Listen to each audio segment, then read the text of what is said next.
If you were 60 and thinking about selling your home in Los Angeles, there's one decision that will determine whether your next chapter starts smoothly or turns into a financial mess. And that decision is, should you buy your next home first or sell your current home first? Most people get this wrong. Experience has shown that the order you choose can cost you tens of thousands of dollars, and rushed decisions, double moves, missed opportunities. Today, I'm going to walk you through exactly how to make this decision. So if you're relocating, downsizing, or right-sizing in Los Angeles, this is the conversation that nobody is having right now. I have seen sellers over 60 buy first and end up carrying two mortgages. I've seen sellers sell first and end up in temporary housing for 6 months because they couldn't find the right place. So if you're a seller or planning to sell, maybe you want to listen to this. I'm Parnia Nourouzi, a Los Angeles realtor with over 20 years experience, and believe it or not, I've seen it all. If this helps you, I would love to be the one guiding you through your next move. Item number one, let's talk about selling first and why most people default to this. When you sell first, you know exactly how much money you have. You know the sales price. You know your net proceeds after commissions and closing costs. You walk into your next purchase with a concrete number, not an estimate. This matters in a market like Los Angeles. When you make an offer with cash in hand, meaning your sale is already complete, your offer is stronger. Sellers love buyers that don't have a loan contingency. In a competitive situation, the buyer without a home sale contingency almost always wins. The second advantage, no double mortgage. You're not carrying two properties at once. For homeowners over 60 on a fixed or limited income, that's significant. But here's the trade-off, and that's a biggie. When you sell first, you are now officially homeless. You have the money, yes, but you don't have a home. And in Los Angeles, finding the right property can take weeks, sometimes months. I've seen sellers sell their home, move into a short-term rental, and then watch the market move against them. Prices go up, inventory tightens, the perfect condo in the perfect neighborhood, difficult to find. And what can you do? You've already sold your home. And here's the hidden cost, the double move.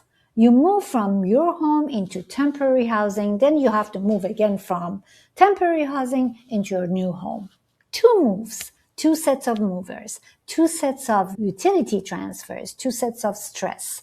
For someone downsizing after 40 years in the same house, that second move can be physically and emotionally draining, exhausting. So it's not such a great idea if you can avoid it.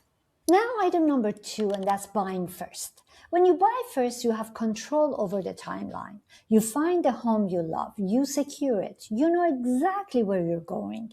Then, and only then, you sell your current home.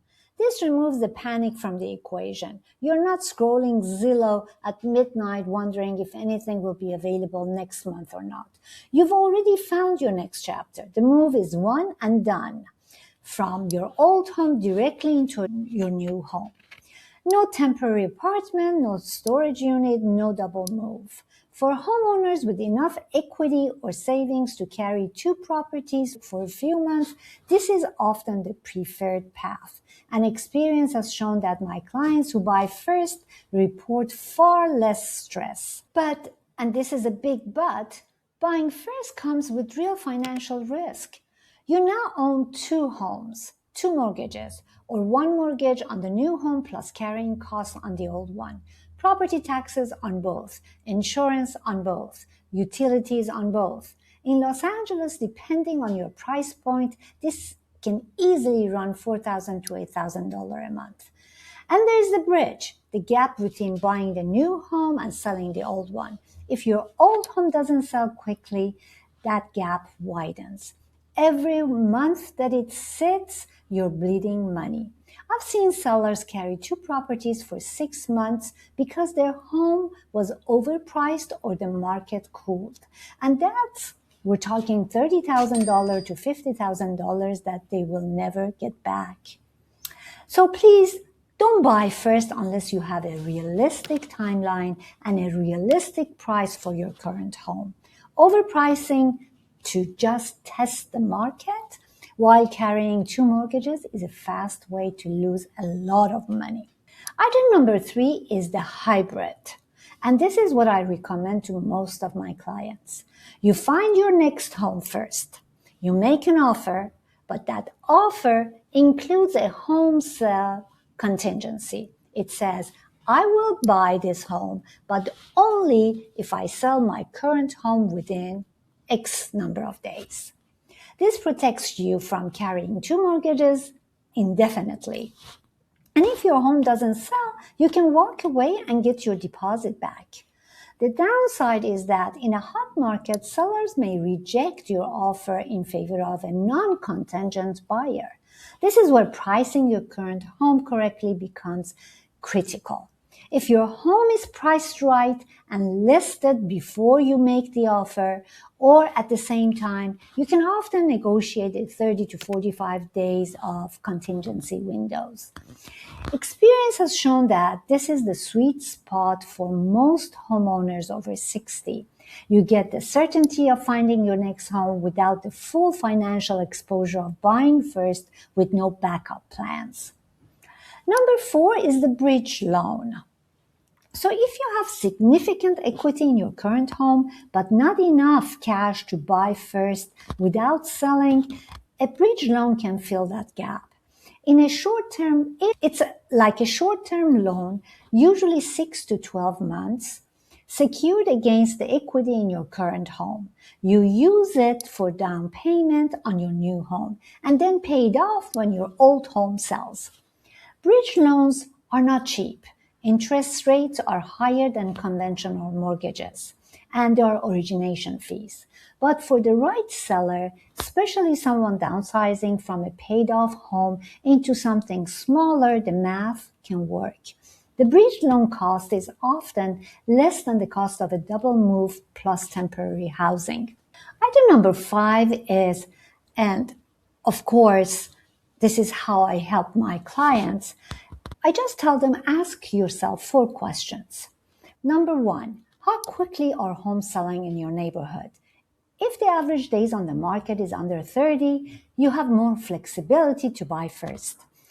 If homes sit for 60 to 90 days, the risk of carrying two mortgages is quite real.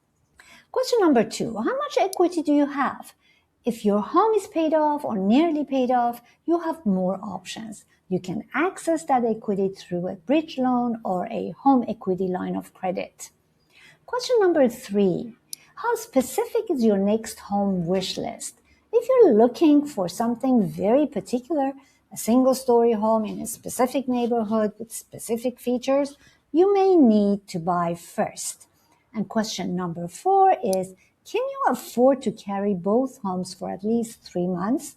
If the answer is no, then you have to sell first or use a contingency offer. So to recap, selling first gives you cash certainty but risks a double move and temporary housing. Buying first gives you control but risks carrying two mortgages. The contingency offer is the middle path, and experience has shown that it works for most sellers over 60. And if you need to buy first, a bridge loan can fill the gap. Those are my 5 items, and honestly, I'm sticking to them. If you're trying to decide whether to buy first or sell first, and you want someone to help you to run the numbers and maybe go through the options, I would love to help. You can text me at 310-488-2158, and we can just have a conversation about what makes sense for you for your next chapter. Thank you again for watching. I'm Parnia Nuruzi, and I will see you next time, same place.